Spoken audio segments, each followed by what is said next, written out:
Dear students, ഇന്ന് നമുക്ക് പറയാനുള്ളത് എന്താണ് ഓർഗനൈസേഷൻ സ്ട്രക്ചറാണ്. എന്താണ് ഈ ഓർഗനൈസേഷൻ സ്ട്രക്ചർ? നമ്മൾ എന്താണെന്ന് ഓർഗനൈസേഷൻ പറഞ്ഞു.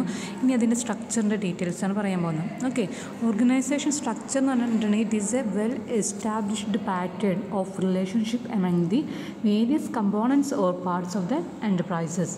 That is it is a relationship among the various position and activities of the firm.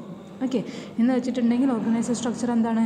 ഒരു ഫേമിൻ്റെ അല്ലെങ്കിൽ ഒരു ബിസിനസ് എൻ്റർപ്രൈസസിൻ്റെ നമ്മൾ റിലേഷൻഷിപ്പിനെയാണ് പറയുന്നത്? Relationship among the various position and activities. Okay, that is the structure provide a basis of framework for managers and other employees to perform their various function. Okay, so the structure facilitate for workflow of the organization.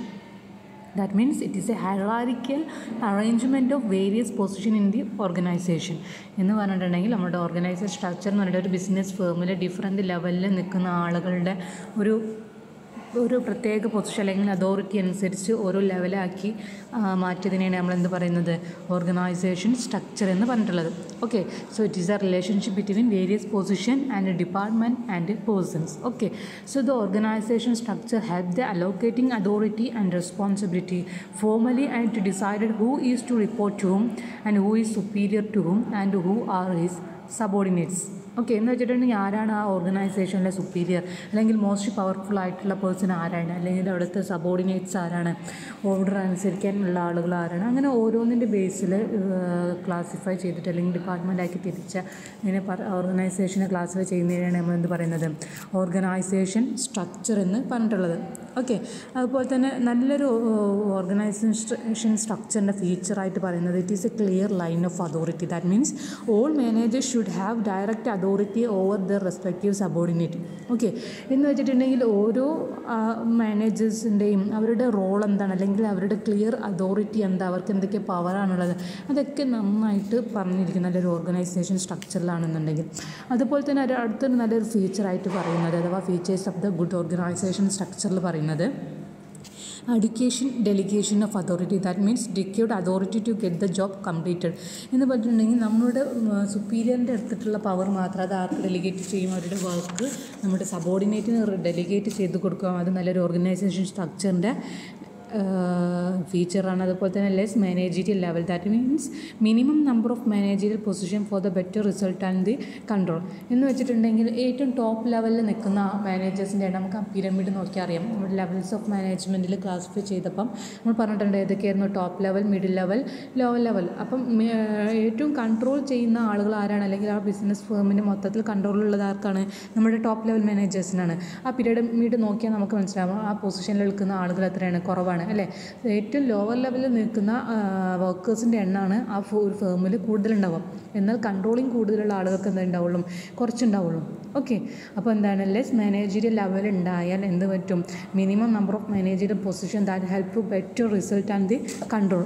Okay, then അടുത്തൊരു feature പറഞ്ഞിട്ടുണ്ടെന്നുണ്ടെങ്കിൽ proper span of control. That means supervision and control will be effective only when the subordinate are few in number. എന്ന് വെച്ചിട്ടുണ്ടെങ്കിൽ സൂപ്പർവിഷൻസിൻ്റെ കേട്ട് നമുക്കറിയാം span of control എന്ന് പറഞ്ഞിട്ടുണ്ട്. നമ്മൾ span of management പറഞ്ഞിട്ടുണ്ട് നമ്മുടെ 5 പ്രിൻസിപ്പിളിലും. എന്താ പറഞ്ഞിട്ടുള്ളത്? ഒരു മാനേജേഴ്സിന് എത്ര സബോർഡിനേറ്റിനെ കൺട്രോൾ ചെയ്യാം എന്ന് പറയുന്നതാണ് ഏത്? സ്പാൻ ഓഫ് കൺട്രോൾ എന്ന് പറഞ്ഞിട്ടുണ്ടെങ്കിൽ അതെന്ന് വെച്ചിട്ടുണ്ടെങ്കിൽ supervision and control will be effective on A when A subordinate or few number. അല്ലേ? നമുക്കറിയാം ഒരു ഫേമിൽ കുറേ ആളുകൾ ഉണ്ടെന്നുണ്ടെങ്കിൽ നമുക്ക് അവരെ കൺട്രോൾ ചെയ്യാൻ കഴിയും. ഒരു മാനേജറാണുണ്ടെന്നുണ്ടെങ്കിൽ നമുക്ക് കൺട്രോൾ ചെയ്യാൻ ബുദ്ധിമുട്ടുണ്ടാകും.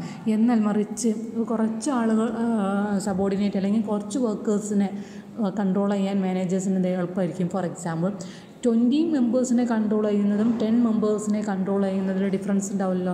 എണ്ണം കുറയുന്നത് നമുക്ക് എന്താണ്? നന്നായിട്ട് സൂപ്പർവിഷൻ ചെയ്യാനും ഗൈഡ് ചെയ്യാനും അതുപോലെ തന്നെ കൺട്രോൾ ചെയ്യാനൊക്കെ എളുപ്പമാവുമെന്നാണ് പറഞ്ഞിട്ടുള്ളത്. അപ്പം നല്ലൊരു ഓർഗനൈസേഷൻ സ്ട്രക്ചർ എന്നുണ്ടെങ്കിൽ പ്രോപ്പർ സ്പാൻ ഓഫ് കൺട്രോൾ ഉള്ള ടൈപ്പ് ഓഫ് ഓർഗനൈസേഷൻ ആയിരിക്കും. ഓക്കെ, ദെൻ അടുത്തൊരു ഫീച്ചറായിട്ട് പറഞ്ഞിട്ടുള്ളത് ഇത് simplicity and flexibility. That means it is simple to understand and easy to adapt the changes. Okay, നല്ലൊരു ഓർഗനൈസേഷൻ സ്ട്രക്ചർ ആണെന്നുണ്ടെങ്കിൽ, നല്ലൊരു രീതിയിൽ ക്ലാസിഫൈ ചെയ്തിട്ടുണ്ടെങ്കിൽ എന്തായിരിക്കണം, നമുക്കറിയാം ഫ്യൂച്ചർ അൺസേർട്ടൺ ആണ്. അപ്പോൾ ആ അൺസേർട്ടനിറ്റിക്ക് അനുസരിച്ച് എന്തായിരിക്കണം, ആ ഓർഗനൈസേഷനിൽ മാറ്റം വരുത്താൻ കഴിഞ്ഞിരിക്കണം. ഓക്കെ, എന്നാലേ നമുക്ക് എന്ത് ചെയ്യാൻ പറ്റുള്ളൂ, നമ്മുടെ മാർക്കറ്റിൽ പിടിച്ചെടുക്കാൻ പറ്റുള്ളൂ.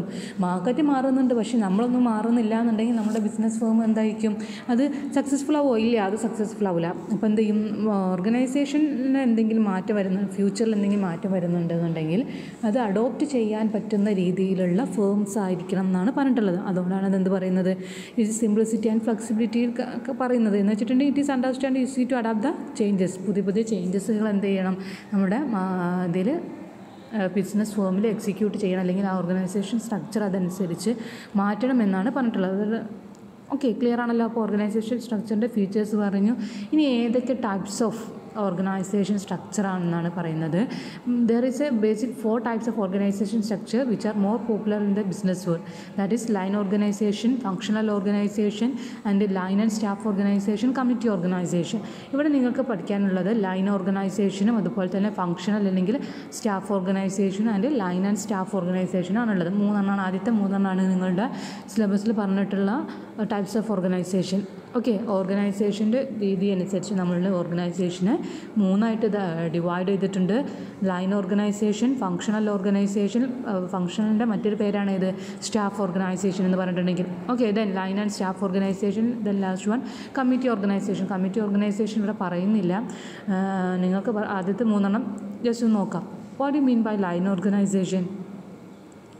In a line organization എന്ന് പറഞ്ഞിട്ടുണ്ടെങ്കിൽ a line organization is one of which all managers have a direct authority over their respective subordinate. That is line organization. This is effected through the chain of command. Okay, so the authority flow directly and vertically from the top to bottom through various managerial positions. Okay, it is called military type of organization. Line organization നമ്മൾ എന്തായിട്ട് പറയുന്നുണ്ട്, military type of organisation ആയിരുന്നു പറഞ്ഞിട്ട്. എന്താ ഈ military type of ഓർഗനൈസേഷൻ്റെ പ്രത്യേകത എന്ന് പറഞ്ഞിട്ടുണ്ടെങ്കിൽ, മിലിറ്ററിയിലുള്ള പ്രത്യേകത എന്താ പറഞ്ഞിട്ടുണ്ടെങ്കിൽ, അവിടെ അതോറിറ്റി താഴോട്ട് മാത്രമേ മൂവ്മെൻറ്റ് എടുത്തുള്ളൂ. മുകൾക്ക് എന്തെങ്കിലും നമുക്ക് റിപ്പോർട്ട് ചെയ്യാൻ പറ്റില്ല. മുകളിലുള്ള സ്റ്റാഫ് എന്താണ്, അല്ലെങ്കിൽ മുകളിലത്തെ മെയിൻ ആൾ എന്താണോ പറയുന്നത് അത് ആരനുസരിക്കേണ്ടി വരും, സബോർഡിനേറ്റ് അനുസരിക്കേണ്ടി വരും. അവർക്കൊരു എന്താ പറയുക, അതിന് റെസ്പോണ്ട് ചെയ്യാനുള്ള ഒരു സ്വാതന്ത്ര്യം ഉണ്ടാവില്ല അല്ലേ. അവരെന്താണോ പറയുന്നത് അത് കറക്റ്റായിട്ട് അനുസരിക്കേണ്ടി വരും. നമ്മൾ കണ്ടിട്ടുണ്ട് മിലിറ്ററിയിലൊക്കെ എന്തെങ്കിലും ഒരു ചെറിയ തെറ്റ് ചെയ്തിട്ടുണ്ടെങ്കിൽ അവർക്ക് ഭയങ്കരമായിട്ട് പണിഷ്മെൻറ്റ് കൊടുക്കുന്നത്. അതൊക്കെ ആ ലൈൻ ഓർഗനൈസേഷൻ്റെ ഒരു എക്സാമ്പിളായിട്ടുള്ളതാണ്. എന്ന് വെച്ചിട്ടുണ്ടെങ്കിൽ കട്ട് ആൻഡ് ക്ലിയർ അതോറിറ്റി എന്ന് അവിടെ പറഞ്ഞിട്ടുണ്ടാവും. Okay, so the business organization not according to the function but on the basis of responsibility and authority. Clear ആണല്ലോ. ലൈൻ ഓർഗനൈസേഷൻ ക്ലാസിഫൈ ചെയ്തിട്ടുള്ളത് ഏതിൻ്റെ ബേസിൽ മാത്രമാണ്, അവിടുത്തെ റെസ്പോൺസിബിലിറ്റിയും അതോറിറ്റിൻ്റെയും ബേസിലാണ് അവിടുത്തെ ഓർഗനൈസേഷനെ ഡിവൈഡ് ചെയ്തിട്ടുള്ളത്. അതുപോലെ തന്നെ അടുത്തൊരു ഫീച്ചറാണ് authority flow from the top to bottom in a line. That is ഞാൻ നേരത്തെ പറഞ്ഞു, മിലിറ്ററിയിൽ 1 വേ ആണ്, 2 വേ ഇല്ല. മുകളിൽ നിന്ന് താഴോട്ട് പറയുന്നത് മാത്രമാണ് അവിടെ അനുസരിക്കുക. അതാണ് authority flow from top to bottom in a line എന്ന് പറഞ്ഞിട്ടുണ്ടെങ്കിൽ. Okay, so the responsibility flow in the opposite direction from the bottom to top. Okay, line of authority ടോപ്പിൽ നിന്ന് ബോട്ടത്തിലേക്ക് വരികയാണെന്നുണ്ടെങ്കിലും പക്ഷേ അവിടെ എന്തുണ്ട്, റെസ്പോൺസിബിലിറ്റി ഉണ്ട്. ആ കാര്യം പറഞ്ഞാൽ ആര് ചെയ്യണം, ആ സബോർഡിനേറ്റ് അത് കറക്റ്റായിട്ട് ചെയ്യണം. They are more responsible. Okay, so this types of organization is known as line organization. Clear ആണല്ലോ. മിലിറ്ററി ടൈപ്പ് ഓഫ് ഓർഗനൈസേഷൻ ആണ് നമ്മൾ എന്ത് പറയുന്നത്, ലൈൻ ഓർഗനൈസേഷൻ എന്ന് പറയുന്നത്. ഓക്കെ, അതിൻ്റെ ഫീച്ചേഴ്സ് എന്താണെന്ന് നോക്കാം. ലൈൻ ഓർഗനൈസേഷൻ്റെ ഫീച്ചേഴ്സ് എന്താണെന്ന് നോക്കാം. Okay, it is a simple type of organisation. ഒന്നുകൂടി പറയാം, ലൈൻ ഓർഗനൈസേഷൻ്റെ മെയിൻ ഫീച്ചറായിട്ട് ഫസ്റ്റ് ആണ് it is a simple type of organisation ആണ്. ഓക്കെ, വേറൊരു ഫീച്ചറായിട്ട് നമുക്ക് പറയാം there is only 1 form of authority. That is the line of authority which means the direct authority of manager over ഈ subordinate. അല്ലേ, managers സബോർഡിനേറ്റിൻ്റെ മുകളിൽ ഡയറക്റ്റായിട്ട് ഒരു അതോറിറ്റി പൊസിഷൻ ചെയ്യുന്നതിനാണ് നമ്മൾ എന്ത് പറയുന്നത്, ലൈൻ അതോറിറ്റി എന്ന് പറഞ്ഞിട്ടുണ്ടെങ്കിൽ. ഓക്കെ, അടുത്തൊരു ഫീച്ചറായിട്ട് പറയാം authority flow from the downward while the responsibility flow from to the upward. That is നമ്മൾ പറഞ്ഞു ലൈൻ ഓർഗനൈസേഷനിൽ എന്താണ് അതോറിറ്റി താഴെ ലെവലിലേക്കാണ് വരുന്നത് അല്ലേ. എന്നാൽ റെസ്പോൺസിബിലിറ്റി അവർ എന്താണോ പറയുന്നത് അത് കറക്റ്റായിട്ട് അവർ എന്ത് ചെയ്യണം കാര്യങ്ങൾ ചെയ്യണം. അത് ടോപ്പിക്ക് മൂവ്മെൻറ്റ് നടത്തും. ഓക്കെ. ദെൻ പിന്നെ all managers have a full authority with respect to their respective function. എല്ലാ മാനേജേഴ്സും എന്താണ് ദേ ഹാവ് ഫുൾ അതോറിറ്റിയാണ്. അവരുടെ ഫങ്ഷൻ ചെയ്യിക്കാൻ വേണ്ടിയിട്ട് നൽകാനുള്ള ഡയറക്ഷൻ കാര്യങ്ങളും അതോറിറ്റി പവറൊക്കെ അവരുടെ ഒരു മാനേജറിൻ്റെ മുകളിൽ എന്തായാലും ഉണ്ടായിരിക്കും എന്നാണ് പറഞ്ഞിട്ടുള്ളത്. അതുപോലെ തന്നെ വേറൊരു ഫീച്ചറായിട്ട് പറഞ്ഞിട്ടുള്ളത് authority responsibility relationship is are clearly cut off through their clearly explained in this case of line organization. That is the authority responsibility relationship are mostly clear. Okay, there is no doubt what are the authority of the manager or what are the responsibility. There is a clear cut relationship is there, authority and responsibility. Okay, the next feature is the principles of unity, command and the scalar principles are allowed. Okay, നമ്മൾ principles unity എന്താ പറഞ്ഞു, command of അതുപോലെ തന്നെ scalar പ്രിൻസിപ്പിളും പറഞ്ഞിട്ടുണ്ട്.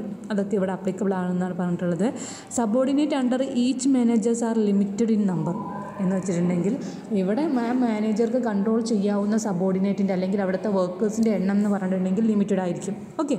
Then അടുത്തൊരു ഫീച്ചറായിട്ട് പറഞ്ഞിട്ടുള്ള authorities higher top level and the tappers down. Okay, എന്ന് വെച്ചിട്ടുണ്ടെങ്കിൽ എപ്പോഴും ലൈൻ ഓഫ് ഓർഗനൈസേഷനിൽ അതോറിറ്റി ഫുള്ളായിട്ട് എക്സിക്യൂട്ട് ചെയ്യുന്നത് ഏത് ലെവലിലുള്ള മാനേജേഴ്സിനായിരിക്കും? ടോപ്പ് ലെവലിലുള്ള മാനേജേഴ്സിനായിരിക്കും. ഓക്കെ, ഇനി ഇതിൻ്റെ അഡ്വാൻറ്റേജസ് എന്തൊക്കെ, ലൈൻ ഓർഗനൈസേഷൻ്റെ അഡ്വാൻറ്റേജസ് എന്തൊക്കെയാണ് നോക്കുന്നത്. ഫസ്റ്റായിട്ട് നമുക്ക് പറയാം it is a simple to establish and operate. നമ്മളൊരു ഫംഗ്ഷനിൽ പറഞ്ഞിട്ടുണ്ട് it is a simple type of organization ആണെന്ന് പറഞ്ഞിട്ടുണ്ട്. അതിൻ്റെ ഫീച്ചർ അത് തന്നെയാണ് ഇവിടുത്തെ ഒരു മെറിറ്റ് ആയിട്ട് പറയാവുന്നത് അല്ലെങ്കിൽ ഒരു അഡ്വാൻറ്റേജസ് ആയിട്ട് പറയുന്നത്. It is simple to establish and operate. Okay. Then അടുത്തത് it fixes authority and responsibility of each individual in the organization. ഇവിടെ ഒരു കൺഫ്യൂഷൻ ഇല്ല, ഒരാൾ എന്താ ചെയ്യേണ്ടത് അല്ലെങ്കിൽ എന്തൊക്കെ ചെയ്യാൻ പാടില്ല, ആ കൺഫ്യൂഷൻ ഇല്ല. കാരണം cut and clear authority and responsibility എന്ത് പറഞ്ഞിട്ടുണ്ട്, ഫിക്സ് ആക്കി പറഞ്ഞിട്ടുണ്ട്. ഓക്കെ. പിന്നെ it follow a principles of unity command. That means ഈ subordinate get a order from ഈ സുപ്പീരിയർ ഓൺലി. എന്താണ് നമ്മൾ യൂണിറ്റി ഓഫ് കമാൻഡ് നമ്മൾ ഫൈവൾസിൻ്റെ പ്രിൻസിപ്പിൾസ് പറഞ്ഞിട്ടുണ്ട്. എന്താണ് യൂണിറ്റി ഓഫ് കമാൻഡ് എന്ന് പറഞ്ഞിട്ടുണ്ടെങ്കിൽ സബോർഡിനേറ്റ് ഒരു ആളെടുത്തുനിന്ന് ഒരു സുപ്പീരിയറിൻ്റെ അടുത്തുനിന്ന് അല്ലെങ്കിൽ ഒരു മാനേജറിൻ്റെ അടുത്തുനിന്ന് മാത്രമേ എന്ത് വാങ്ങാൻ പാടുള്ളൂ, ഡയറക്ഷൻസ് വാങ്ങാൻ പാടുള്ളൂ. അതാണ് പറയുന്നത് it follow principles of unity command. So the subordinate get a order from one is superior only. അതൊരു അഡ്വാൻറ്റേജസ് ആണ്. കാരണം പല സുപ്പീരിയറിൻ്റെ അടുത്തുനിന്ന് അല്ലെങ്കിൽ പല മാനേജേഴ്സിൻ്റെ അടുത്തുനിന്ന് എന്ത് ചെയ്യും അതോറിറ്റി അല്ലെങ്കിൽ ഒരു ഡയറക്ഷൻ സ്വീകരിക്കും. കുറേ കൺഫ്യൂഷൻസ് ഉണ്ടാവും അല്ലെങ്കിൽ അവരൊരു കോൺഫ്ലിക്റ്റ് ഉണ്ടാവും. പക്ഷേ യൂണിറ്റി ഓഫ് കമാൻഡ് എന്ന പ്രിൻസിപ്പിൾ അവിടെ ഫോളോ ചെയ്യുന്നതുകൊണ്ട് ഒരു സുപ്പീരിയറിൻ്റെ അടുത്തുനിന്നുള്ള ഡയറക്ഷൻസ് മാത്രം ഫോളോ ചെയ്താൽ മതി അവിടുത്തെ സബോർഡിനേറ്റ്സിന്. ഓക്കെ. പിന്നെ അടുത്തൊരു അഡ്വാൻറ്റേജസ് ആയിട്ട് പറഞ്ഞിട്ടുള്ളത് it provide clear channel of communication. എന്ന് വെച്ചിട്ടുണ്ടെങ്കിൽ ഏത് രീതിയിലാണ് അവർ അവിടെ ആ ഓർഗനൈസേഷനിൽ കമ്മ്യൂണിക്കേറ്റ് ചെയ്യേണ്ടത് ആ ക്ലിയർ കട്ട് ചാനൽ അവിടെ ആ ലൈൻ ഓർഗനൈസേഷനിൽ പറഞ്ഞിരിക്കും. Okay. Then it is easy to enforce discipline in the type of organization. നല്ലൊരു ഡിസിപ്ലിൻ ഉണ്ടാക്കാൻ സാധിക്കും ലൈൻ ഓഫ് ഓർഗനൈസേഷൻ. കാരണം ഒരു അതോറിറ്റി നൽകി പവർ കൊണ്ടൊരു കാര്യം ചെയ്യാൻ പറഞ്ഞിട്ടുണ്ടെന്നുണ്ടെങ്കിൽ ആ കാര്യം ചെയ്തിരിക്കണം, അത് മസ്റ്റാണ്. അതിലെന്തെങ്കിലും ലേസി കാണിച്ചിട്ടുണ്ടെന്നുണ്ടെങ്കിൽ ആ സബോർഡിനേറ്റിന് എന്ത് കിട്ടും, പണിഷ്മെൻറ്റ് കിട്ടും. ഓക്കെ. അപ്പോൾ അങ്ങനെ പണിഷ്മെൻറ്റ് കിട്ടുമ്പോൾ അവരെന്ത് ചെയ്യും, അവർ നന്നായിട്ട് വർക്ക് ചെയ്യും, അത് നല്ലൊരു ഡിസിപ്ലിൻ ഉണ്ടാവും. ഓക്കെ. അതാണ് ആ ഡിസിപ്ലിൻ കൊണ്ട് ഉദ്ദേശിക്കുന്നത്. അതൊരു അഡ്വാൻറ്റേജസ് ആയി പറയുന്നത് ഇറ്റ് പ്രൊവൈഡ് അല്ലെങ്കിൽ it easy to enforce the discipline in the type of organization. Okay. അടുത്തൊരു അഡ്വാൻറ്റേജസ് ആയിട്ട് പറഞ്ഞിട്ടുള്ളത് അല്ലെങ്കിൽ അടുത്തൊരു മെറിറ്റ് ആയിട്ട് നമുക്ക് പറയാം it facilitate quick decision making by the line managers. കാരണം ടോപ്പ് ലെവൽ മാനേജേഴ്സാണ് ഡിസിഷൻ എടുക്കുന്നത്, അവർക്ക് ഫുൾ കൺട്രോൾ ഉണ്ട്. പക്ഷേ അവിടെ എന്തുണ്ടാവില്ല, സബോർഡിനേറ്റിൻ്റെ ഡിസിഷൻ കാര്യങ്ങളൊന്നും ഇതാക്കുന്നില്ല, ആക്സെപ്റ്റ് ചെയ്യുന്നില്ല. പക്ഷേ ആരാണ് മെയിനായിട്ട് എടുക്കുന്നത്, ടോപ്പ് ലെവൽ മാനേജ്മെൻറ്റ് തന്നെയാണ് എടുക്കുന്നത്. അപ്പോൾ ആ ടോപ്പ് ലെവൽ മാനേജ്മെൻറ്റ് എടുക്കുമ്പോൾ പെട്ടെന്ന് ഡിസിഷൻസ് എടുക്കാൻ സാധിക്കുമെന്നാണ് പറഞ്ഞിട്ടുള്ളത്. ഓക്കെ. ദെൻ അടുത്ത ഫീച്ചറായിട്ട് അല്ലെങ്കിൽ അടുത്തൊരു അഡ്വാൻറ്റേജസ് ആയിട്ട് പറഞ്ഞിട്ടുള്ളത് it help for achieve the coordination among the various ഡിപ്പാർട്ട്മെൻറ്റിലുള്ള വർക്കുകൾ നമുക്ക് പെട്ടെന്ന് കോർഡിനേറ്റ് ചെയ്യാൻ കഴിയുന്നതാണ് ഒരു അഡ്വാൻറ്റേജസ് ആയി പറഞ്ഞിട്ടുള്ളത്. Okay. Then it is A flexible line manager can effect the changes quickly. Flexible nature ആയിരിക്കും ലൈൻ ഓർഗനൈസേഷൻ. എന്ന് വെച്ചിട്ടുണ്ടെങ്കിൽ എന്തെങ്കിലും ഫ്യൂച്ചറിൽ ചേഞ്ചസ് വന്നിട്ടുണ്ടെന്നുണ്ടെങ്കിൽ അതിനനുസരിച്ച് നമുക്ക് എന്ത് ചെയ്യാൻ പറ്റും, പെട്ടെന്ന് ആ ചേഞ്ചസ് നമുക്ക് ആക്സെപ്റ്റ് ചെയ്യാൻ പറ്റും എന്നാണ് പറഞ്ഞിട്ടുള്ളത്. Okay. Then it is a less expense to operate. Expense ഇതിന് കുറവാണ്. Okay, it is a high chance of success, അതായത് എഫക്റ്റീവ്നെസ് ഓഫ് വർക്ക്, അതുപോലെ എഫക്റ്റീവ്നെസ് കൂടും വർക്കിലുള്ള, അതൊക്കെ അവിടെ പറഞ്ഞിട്ടുണ്ട്. Development of skill, quick decision making, അതൊക്കെ നമ്മൾ പറഞ്ഞു. എന്തെങ്കിലും ഡൗട്ട് ഉണ്ടെങ്കിൽ ചോദിക്കാം. ഓക്കെ, ദെൻ നമുക്കറിയാം ഒരു മെറിറ്റ് ഉണ്ടെന്നുണ്ടെങ്കിൽ അതിനെന്തായിട്ട് എന്തുണ്ടാവും, ഒരു ഡീമെറിറ്റ് ഉണ്ടാവും. ഓക്കെ, നമുക്ക് എന്തൊക്കെ ഡീമെറിറ്റ് നോക്കാം. It tends to overload the line manager with too much work. That means overloading എന്ന് പറഞ്ഞിട്ടുണ്ടെങ്കിൽ, ഞാൻ ഇതിൽ ഓർഡറിലല്ല പറയുന്നത്, ഞാൻ ജസ്റ്റ് എളുപ്പത്തിൽ വേണ്ടിയിട്ട് കുറച്ച് കാര്യങ്ങൾ പറയാം. ഓവർലോഡിങ് ഉണ്ടാക്കുന്നുണ്ട്. അതെങ്ങനെയാണ്? Line of manager with too much work. നമ്മുടെ മാനേജേഴ്സിന് കൂടുതൽ വർക്ക് ചെയ്യേണ്ടി വരും. കാരണം അവരുടെ അതോറിറ്റി വേറെ ഒരാൾക്കൊന്നും കൊടുക്കുന്നില്ല. സബോർഡിനേറ്റിലുള്ള മാനേജേഴ്സിന് ആർക്കും കൊടുക്കുന്നില്ല. ആര് മാത്രമാണ് ഇവിടെ അതോറിറ്റി പവറും കൂടുതലായിട്ട് കൈക്കൊള്ളുന്നത്? നമ്മുടെ ടോപ്പ് ലെവൽ മാനേജേഴ്സ് മാത്രമാണ്. അല്ലെങ്കിൽ ഒരു ലെവൽ, പർട്ടിക്കുലർ ലെവൽ മാനേജേഴ്സിൻ്റെ അടുത്ത് മാത്രമാണ് ഈ അതോറിറ്റി ഉള്ളത്. അതുകൊണ്ട് തന്നെ അവർക്ക് എന്ത് ചെയ്യും? അവരുടെ വർക്കിൽ ഓവർലോഡ് ഉണ്ടാവും. ഓക്കെ, ദെൻ അടുത്തൊരു ഡിസഡ്വാൻറ്റേജസ് ആയിട്ട് പറഞ്ഞിട്ട്, അടുത്തൊരു ഡിമെറിറ്റ് ആയിട്ട് പറഞ്ഞിട്ടുള്ളത് lack of managerial specialization is the main drawback of the types of organization. എന്ന് വെച്ചിട്ടുണ്ടെന്നുണ്ടെങ്കിൽ മാനേജീരിയൽ സ്പെഷ്യലൈസേഷൻ ഉണ്ടാകില്ല. എന്ന് വെച്ചിട്ടുണ്ടെങ്കിൽ നമ്മളുടെ ഫംഗ്ഷൻ്റെ ബേസിലൊക്കെ വേർതിരിക്കുമ്പോൾ അവരുടെ സ്പെഷ്യലൈസേഷൻ വെച്ചിട്ടാണ്, അല്ലെങ്കിൽ അവർക്ക് ഏത് വർക്കാണോ കൂടുതൽ ചെയ്യാൻ കഴിയുന്നത് അതിൻ്റെ ബേസിലാണ് എന്ത് ചെയ്യുന്നത്, നമ്മൾ അതിനെ ക്ലാസിഫൈ ചെയ്തിട്ട് ഗ്രൂപ്പാക്കി മാറ്റുന്നത്. എന്നാൽ ഇവിടെ അങ്ങനെയാണോ? അല്ല. ഇവിടെ എന്താണോ ടോപ്പത്തെ ആളുകൾ പറയുന്നത് അതുപോലെ തന്നെ താഴെയുള്ള ആളുകൾ കേൾക്കണം. അതാണ്. അതുകൊണ്ട് എന്ത് മാറും? ലാക്ക് ഓഫ് സ്പെഷ്യലൈസേഷൻ ഉണ്ടാവില്ല. ഓക്കെ, ഇത് ഇവിടെ സ്പെഷ്യലൈസേഷൻ്റെ പേരിലല്ല ക്ലാസിഫൈ ചെയ്യുന്നത്. ഏതിൻ്റെ രൂപത്തിലാണ്? അതോറിറ്റി ആൻഡ് പവർ രൂപത്തിലാണ് ഇവിടെ എന്ത് നടക്കുന്നത്? ഡിവൈഡ് ചെയ്യുന്നത്. ഓർഗനൈസേഷൻ സ്ട്രക്ചറിനെ ഡിവൈഡ് ചെയ്യുന്നത് എന്നാണ് പറഞ്ഞിട്ടുള്ളത്. ഓക്കെ, ദെൻ അടുത്തത് it is a lack of managerial specialization നമ്മൾ പറഞ്ഞു. Then it lead to concentration of authority in the top level managers. ഇവർ അതോറിറ്റി ടോപ്പ് ലെവൽ മാനേജേഴ്സിന് എന്താണ് കോൺസെൻട്രേറ്റ് ചെയ്ത് കൊടുക്കണം. അതൊരു ഡിസഡ്വാൻറ്റേജസ് ആണ്. ഓക്കെ, ദെൻ അടുത്തത് പറഞ്ഞിട്ട് efficiency of the top level managers may adversely affect the performance of the business. അഥവാ എന്തെങ്കിലും തരത്തിലുള്ള inefficiency from the part of top level മാനേജ്മെൻറ്റിൻ്റെ അടുത്ത് നിന്ന് വന്നിട്ടുണ്ട് എന്നുണ്ടെങ്കിൽ എന്താവും? നമ്മുടെ ബിസിനസ് ഫേമിനെ അത് ബാധിക്കും. നമ്മൾ അഥവാ ഒരു വർക്ക് വേറെ ഒരാൾക്കും കൂടി ഡെലിഗേറ്റ് ചെയ്ത് കൊടുത്തിട്ടുണ്ടെങ്കിൽ ഒരാൾ ഇൻഎഫിഷ്യൻ്റ് ആയാലും മറ്റാൾ എഫിഷ്യൻസി ആയിട്ട് വർക്ക് ചെയ്തിട്ടുണ്ടെങ്കിൽ നമുക്ക് ഓർഗനൈസേഷൻ്റെ ഗോൾ നന്നായിട്ട് അച്ചീവ് ചെയ്യാം.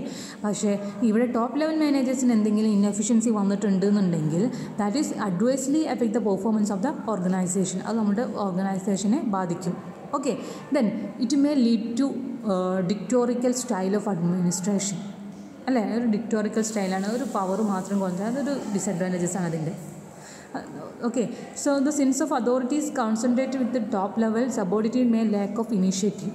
നമുക്കറിയാം അതോറിറ്റി ആരുടെ മുകളിലാണ്, അവരെന്താണോ പറയുന്നത് അത് മാത്രം അനുസരിക്കുക. Only responsibilities located in the subordinate. അല്ലേ, സബോർഡിനേറ്റിൻ്റെ മുകളിൽ എന്ത് മാത്രമാണുള്ളത്? അവരുടെ റെസ്പോൺസിബിലിറ്റി കാര്യങ്ങൾ അനുസരിക്കണം. ആ ഒരു റെസ്പോൺസിബിലിറ്റി മാത്രമാണുള്ളത്. അല്ലേ, പക്ഷേ അതോറിറ്റി അല്ലെങ്കിൽ എന്തെങ്കിലും കാര്യങ്ങൾ എടുക്കാൻ സബോർഡിനേറ്റിനും കൂടി അല്ലെങ്കിൽ പാർട്ടിസിപ്പേറ്റ് ചെയ്താൽ മാത്രമേ പുതുതായിട്ടുള്ള ചിന്തകൾ വരുള്ളൂ. ഇപ്പോൾ ഒരു മാനേജർ എടുക്കുന്ന ഒരു മാനേജറിൻ്റെ ചിന്തയും അതുപോലെ തന്നെ അടിയിൽ താഴെ 8 ലെവൽ സബോർഡിനേറ്റ് ഉണ്ടെന്നുണ്ടെങ്കിൽ ആ 8 ആളുകളെയും അല്ലെങ്കിൽ 8 വർക്കേഴ്സിനെയും കൂടെ പാർട്ടിസിപ്പേറ്റ് ചെയ്തിട്ടുണ്ടെങ്കിൽ അവരുടെ അടുത്ത് നിന്ന് എന്ത് വരും? 8 ചിന്തകൾ വരും. അല്ലേ, ഇയാൾ ഒന്ന് മാത്രമേ എടുക്കുള്ളൂ. കാരണം അയാളുടെ ഇത് ഒന്നിൽ മാത്രമേ കോൺസെൻട്രേറ്റ് ചെയ്യൂ. പക്ഷേ മറ്റുള്ളവരും കൂടി പാർട്ടിസിപ്പേറ്റ് ചെയ്യുമ്പോൾ അവരുടെ ഡിസിഷൻസും കൂടിയും ഇവിടെ സ്വീകരിക്കുക, അല്ലെങ്കിൽ അവരുടെ ഭാഗത്തു നിന്നും കൂടി എന്തുണ്ടാവും? ഇനീഷ്യേറ്റീവ്സ് ഉണ്ടാവും. അത് നമ്മുടെ ബിസിനസ് ഫേമിനെ നന്നായിട്ട് ബാധിക്കും. പക്ഷേ ലൈൻ ഓഫ് ഓർഗനൈസേഷനെ അവരുടെ ഇനീഷ്യേറ്റീവിനെ അവർ പ്രൊമോട്ട് ചെയ്യുന്നില്ല. Okay, so the sense of authority concentrate only the top, so subordinate make the lack of initiative. Okay, and next advantage is it involve only downward flow of communication. ഇവിടെ top two boat അല്ല, top two ബോട്ടാണ് ഉള്ളത് authority. പക്ഷേ bottom to top ഇല്ല. അവർക്ക് അങ്ങനെ communicate ചെയ്യാൻ പറ്റില്ല. അവർ എന്ത് മാത്രമാണ് ബോട്ടം ടു ടോപ്പ് വരുന്നത്? റെസ്പോൺസിബിലിറ്റി മാത്രമാണ് അവർ ഫ്ലോ ചെയ്യുന്നത്. ഓക്കെ, അതൊരു കമ്മ്യൂണിക്കേഷനിൽ വരുന്ന ഒരു മിസ്റ്റേക്കാണ്. അതൊരു ഡിസഡ്വാൻറ്റേജസ് ആയിട്ട് നമുക്ക് പറയാം. It may lead to corruption, അതുപോലെ it difficult to transfer, neglect planning and research work, there is centralization of authority. Okay, ഇതൊക്കെ ആണ് lack of cooperation and coordination, difficult to departmentalization, overloading, lack of founders. ഇതൊക്കെ അതിൻ്റെ disadvantages ആണ്. Okay, just ഒന്ന് നോക്കുക. ഇനി നമുക്ക് പറയാനുള്ളത് സ്റ്റാഫ് ഓർഗനൈസേഷനാണ്. സ്റ്റാഫ് ഓർഗനൈസേഷൻ്റെ മറ്റൊരു പേരാണ് functional organization.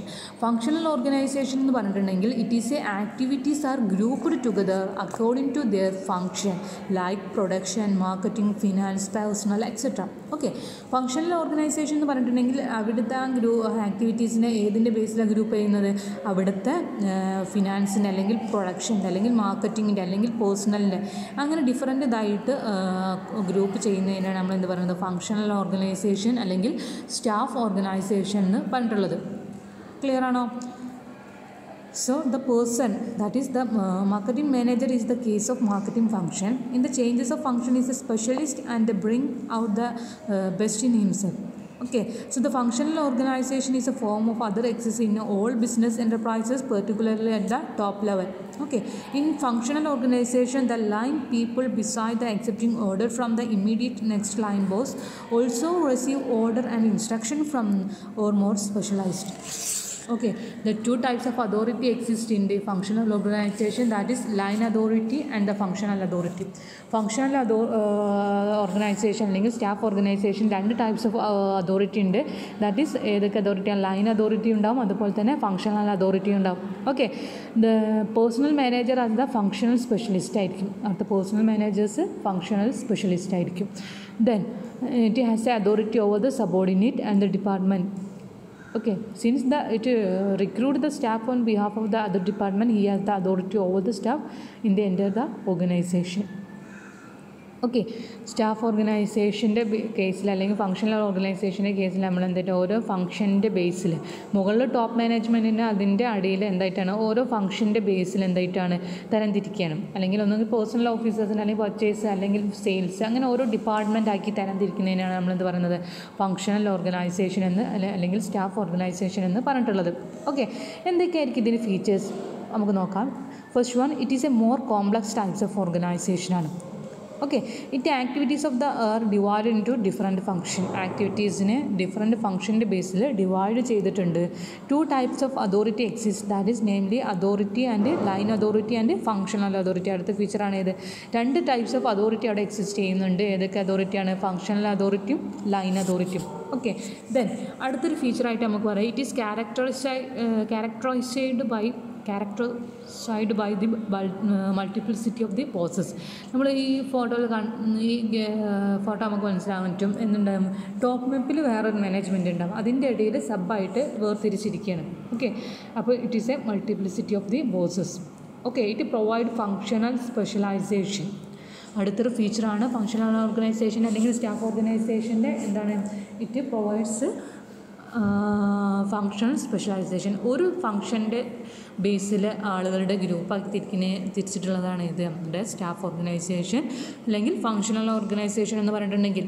Okay, so it does not possess the unity of command. എന്ന് വെച്ചിട്ടുണ്ടെങ്കിൽ ഒരു മാനേജർ നമ്മൾ യൂണിറ്റി ഓഫ് കമാൻഡ് എന്താ ഫീച്ചർ പറഞ്ഞിട്ടുള്ളത്? നമ്മൾ യൂണിറ്റി ഓഫ് കമാൻഡിൽ എന്തായിരുന്നു പറഞ്ഞിട്ടുള്ളത്? Subordinate gets the order from the superior only എന്നാണ് പറഞ്ഞിട്ടുള്ളത്. എന്നാൽ ഇവിടെ ആ ഇതുണ്ടാവില്ല, ആ പ്രിൻസിപ്പിൾസ് ഇവിടെ അഡോപ്റ്റ് ചെയ്യില്ല. So it does not possess the unity of command. കാരണം നമുക്ക് ഇതിൽ നിന്ന് കണ്ടാൽ മനസ്സിലാവും, ചിലപ്പോൾ എന്തെങ്കിലും ജനറൽ മാനേജർ അടുത്തു നിന്നുള്ള ഇൻസ്ട്രക്ഷൻസ് ആ സബോർഡിനേറ്റ് ആ ഫോർമാൻ സ്വീകരിക്കേണ്ടി വരും, അല്ലെങ്കിൽ ലോവർ ലെവലിലുള്ള വർക്ക്മാൻ സ്വീകരിക്കേണ്ടി വരും. ഓക്കെ, അപ്പം it does not possess the unity of command.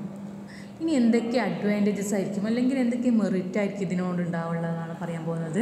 It enjoy specialization. Work is performed by person having specialist knowledge in the field. അല്ലേ, മെയിനായിട്ട് ഉള്ള അഡ്വാൻറ്റേജസ് എന്താണ്? സ്പെഷ്യലൈസേഷൻ ആണ്. കാരണം അവരുടെ ക്രിയേറ്റിവിറ്റി എന്താണോ അല്ലെങ്കിൽ അവർക്ക് ഏതിലാണോ കഴിവ് അതിനനുസരിച്ച് ഗ്രൂപ്പാക്കി മാറ്റിക്കണം. അതുകൊണ്ട് എന്ത് ചെയ്യും?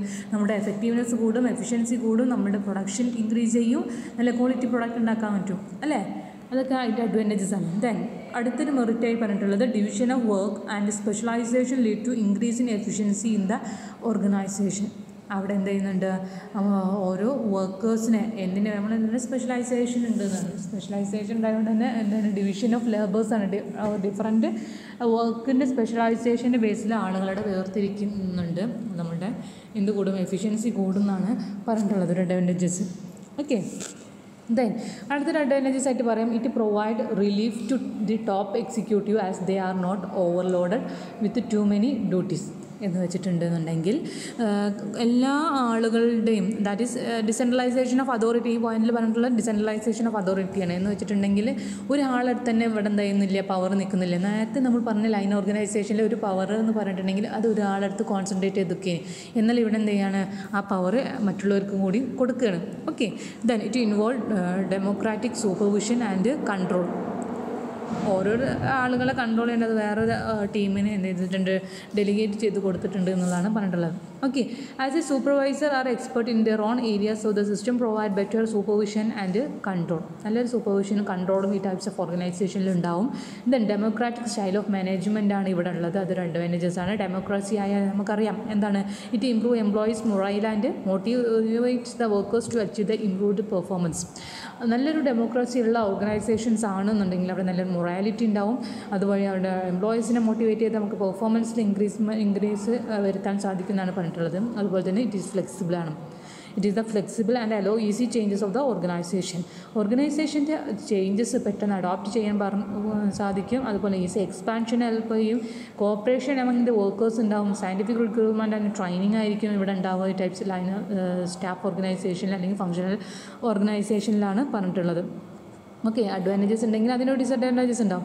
ഫസ്റ്റ് ഡിസഡ്വാൻറ്റേജസ് പറഞ്ഞിട്ടുണ്ടെങ്കിൽ ഇതിൽ എക്സ്പെൻസീവ് ആണെന്ന് പറയേണ്ട ആവശ്യമില്ല. So it violate the principles of unity of command. നമ്മൾ പറഞ്ഞിട്ടുണ്ട് unity of violation of the unity of command ഇവിടെ വയലേറ്റ് ചെയ്യുന്നുണ്ട്. So the subordinate get the order from the several functional managers.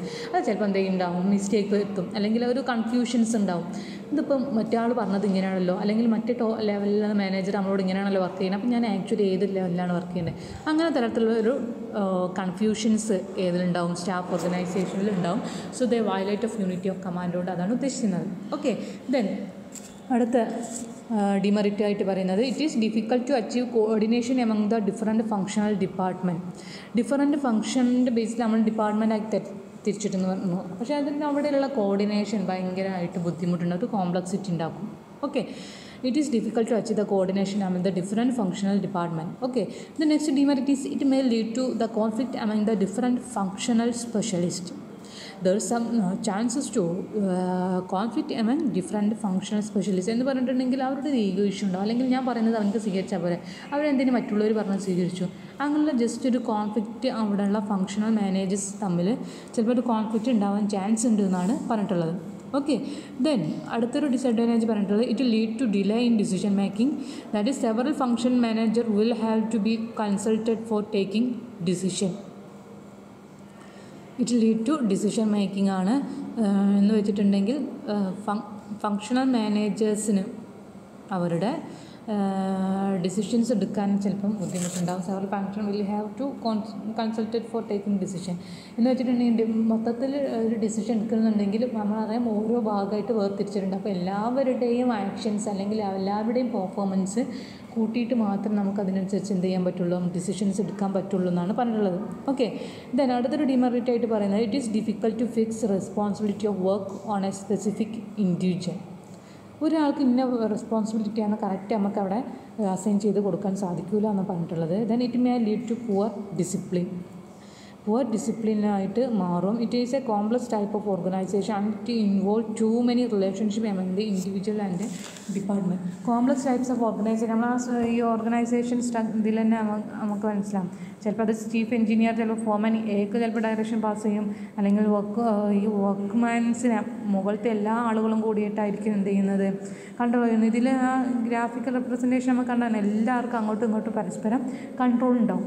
Okay, അപ്പോൾ so it is a complex types of organization. It involve too many relationship among the individuals and department. Okay, അതൊരു disadvantages ആണ്. നമ്മൾ function എന്താണെന്ന് പറഞ്ഞു അല്ലേ. ഇനി പറയാനുള്ളത് line and staff. നമ്മൾ ക്ലാസിഫിക്കേഷനിൽ പറഞ്ഞിട്ടുണ്ട് ലൈൻ ആൻഡ് സ്റ്റാഫ് ഓർഗനൈസേഷനാണ്. അതിന് മുന്നേ നമുക്കൊന്ന് നോക്കാം ലൈൻ ഓർഗനൈസേഷനും ഫങ്ഷണൽ ഓർഗനൈസേഷനും തമ്മിലുള്ള ഡിഫറൻസ് എന്താണ്. ഓക്കെ, ഞാൻ പറഞ്ഞിട്ടുണ്ട് എന്താണ് ലൈൻ ഓഫ് ഓർഗനൈസേഷനിൽ unity of command is strictly observed ആണ് ഇതിൽ ലൈൻ ഓഫ് ഓർഗനൈസേഷൻ. എന്നാൽ unity of command is not considered in the case of functional organization. Okay, in the case of line of organization there is no specialization. In the case of high degree of specialization is needed in the functional organization. Okay, എന്നാൽ more flexible ആണ് ഏതിൽ line organization more flexible ആണ്, എന്നാൽ functional organisation less flexible ആണ്. Okay. Line ഓർഗനൈസേഷനിൽ responsibility fix ചെയ്തിട്ടുണ്ടാവും, എന്നാൽ functional ഓർഗനൈസേഷനിൽ എന്ത് ചെയ്തിട്ടുണ്ടാവില്ല, ലൈൻ ഓഫ് അതോറിറ്റി ഫിക്സ് ചെയ്തിട്ടുണ്ടാവില്ല. ഓക്കെ. പെട്ടെന്ന് ലൈൻ ഓഫ് ഓർഗനൈസേഷനിൽ എന്ത് ചെയ്യുക, അവിടുത്തെ വർക്ക് കോർഡിനേറ്റ് ചെയ്യാൻ സാധിക്കും, ഈസി കോർഡിനേഷനാണ്. എന്നാൽ ഫങ്ഷണൽ ഓർഗനൈസേഷനിൽ കോർഡിനേഷൻ ഈസ് ഡിഫിക്കൽട്ടാണ്. ഓക്കെ. ദെൻ ഹൈലി ഇക്കണോമിക്കലാണ് in the case of line organisation.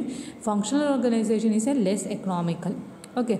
Line organization simple ടൈപ്പാണ്, നമുക്കറിയാം. Line of authority top to bottom മാത്രമേ സഞ്ചരിക്കുകയുള്ളൂ. എന്നാൽ ലൈൻ ഫങ്ഷണൽ ഓർഗനൈസേഷനോ ഡിഫറൻറ്റ് റിലേഷൻഷിപ്പ്, ഡിഫറൻറ്റ് ഡിപ്പാർട്ട്മെൻറ്റുകൾ തമ്മിൽ തന്നെ റിലേഷൻഷിപ്പ് മെയിൻറ്റെയിൻ ചെയ്യുന്നുണ്ട്. അപ്പോൾ it is a complex types of ഓർഗനൈസേഷനാണ്. ഓക്കെ. ഇനി ഇതിൽ പറയാനുള്ളത് ലൈൻ ആൻഡ് സ്റ്റാഫ് ഓർഗനൈസേഷനാണ്. ലൈൻ ആൻഡ് സ്റ്റാഫ് ഓർഗനൈസേഷൻ്റെ കേസിൽ പറഞ്ഞിട്ടുള്ളത് ഇത് ഏതിൻ്റെ കൂടിച്ചെല്ലാണ്, ലൈൻ ഓർഗനൈസേഷൻ്റെയും സ്റ്റാഫ് ഓർഗനൈസേഷൻ്റെയും ആയിട്ടുള്ള കൂടിയിട്ടുള്ള ഒരു ടൈപ്സ് ഓഫ് ഓർഗനൈസേഷനാണ് ലൈൻ ഓർഗനൈസേഷൻ എന്ന് വെച്ചിട്ടുണ്ടെങ്കിൽ. Line and staff organisation is the improvement over the line and functional organisation. Okay, line organization is concentrated too much on the control, while the functional organization emphasizes the division of work to ensure proper balance between the two. A new system is emerged and it is known as line and staff organization. Okay.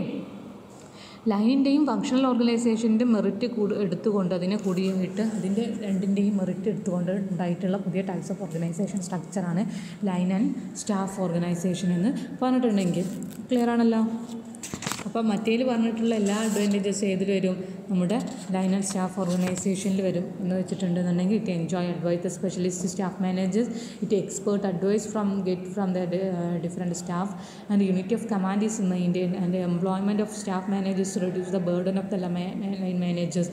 അതുപോലെ തന്നെ combined വർക്കാണ് staff managers contribute the improvement operational efficiency.